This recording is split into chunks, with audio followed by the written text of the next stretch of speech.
দুর্গাপুজো আর হাতে গোনা মাত্র কিছুটি দিন কিন্তু রয়ে গেছে। আজকে আমি আপনাদেরকে নিয়ে যাব গুজরাটের নীলকণ্ঠ মন্দির দেখাতে।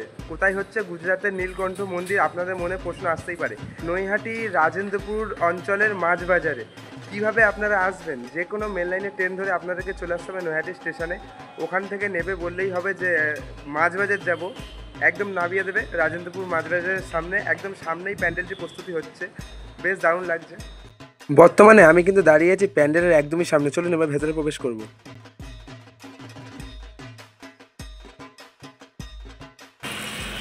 তো চলুন এবার আমি আস্তে আস্তে কিন্তু প্যান্ডেলের মধ্যে প্রবেশ করব। এসেই দেখতে পাচ্ছি গেটের যে সামনে আর কি, যেখান দিয়ে মানুষ প্রবেশ করবে, সেখানে কিন্তু 3-4টে এরকম আর কি লম্বা করে আর কি আই থিঙ্ক গেট টাইপের করে দেওয়া হয়েছে। বাঁদিকে যদি আমি দেখি, দেখতেই পাচ্ছেন কাজ কিন্তু তুঙ্গে, বেশ স্পিডে কিন্তু এখানে কাজ করা হচ্ছে। আর এখানেই কিন্তু সব আর কি মাছের হাট বসে, কিন্তু সন্ধ্যেবেলা করে মাছ বাজার বসে, ওখানে কিন্তু অনেক মাছের হাড়ি আছে।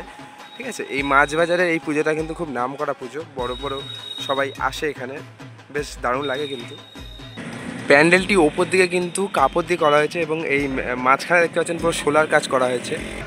প্রচুর প্রকার এখানে কিন্তু বাঁশের ব্যবহার করা হয়েছে। ঠিক আছে, প্যান্ডেলটির উচ্চতা আই থিঙ্ক আপনাদের বলবো 100 ফুটের কাছাকাছি প্রায়। ঠিক আছে, এখানে প্রায় 100 ফুটের কাছাকাছি। সামনে কিন্তু এরকম রডের ব্যবস্থা করা হয়েছে।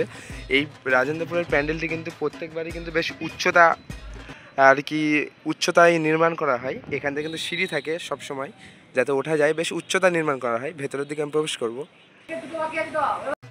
ভেতরের দিকে আমি কিন্তু দেখতে দেখতে প্রবেশ করে গেছি। উপরের যে কাজ নির্মাণ করা হয়েছে, এটা কিন্তু একদম নিখুঁতভাবে নির্মাণ করা হয়েছে। সামনে কিন্তু এখনও বাঁশ লাগানো আছে, যেহেতু কাজ কিন্তু এখনও শেষ হয়নি। দুর্গাপুজোর আর হাতে গোনা আই থিঙ্ক 24 থেকে 25 দিন কিন্তু বেঁচে আছে। আর 15 দিন 16 দিনের মাথায় কিন্তু মহালয়া। এখানে দেখতে পাচ্ছেন চারি সাইডে কিন্তু প্রচুর হাজার হাজার বাঁশের কিন্তু এখানে ব্যবহার করা হয়েছে। তলার সাইডে থার্মোকল অর্থাৎ সোলার কিন্তু প্রচুর ব্যবহার করা হবে এই প্যান্ডেলে। যেহেতু আমাদের এই রাজেন্দ্রপুর নৈহাটির আর কি বটতলা অঞ্চলে প্রত্যেকবার কিন্তু কাঁপিয়ে দিচ্ছে দুর্গাপুজো। প্রচুর বড় যেরকম মেলা সেরকম লাইটিং, সেরকমই কিন্তু প্যান্ডেলের উচ্চতা। এবারে কিন্তু আলাদাই একটি মানে নির্মাণ করতে চলেছে এই রাজেন্দ্রপুর বটতলা।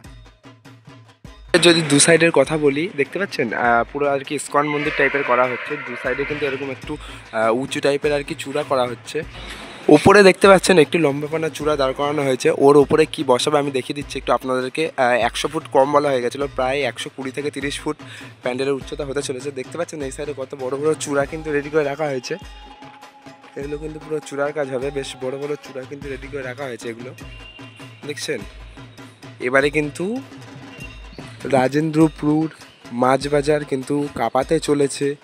লাইটিংয়ের দিক থেকে, হাইটের দিক থেকে, উচ্চতার দিক থেকে সব কিছুই কিন্তু আলাদাই একটা ইতিহাস গড়তে চলেছে এই রাজেন্দ্রপুর বটতলা। ব্যাপকভাবে ডেকোরেট করা হচ্ছে প্যান্ডেলটি, আপনারা সবাই অবশ্যই আসবেন।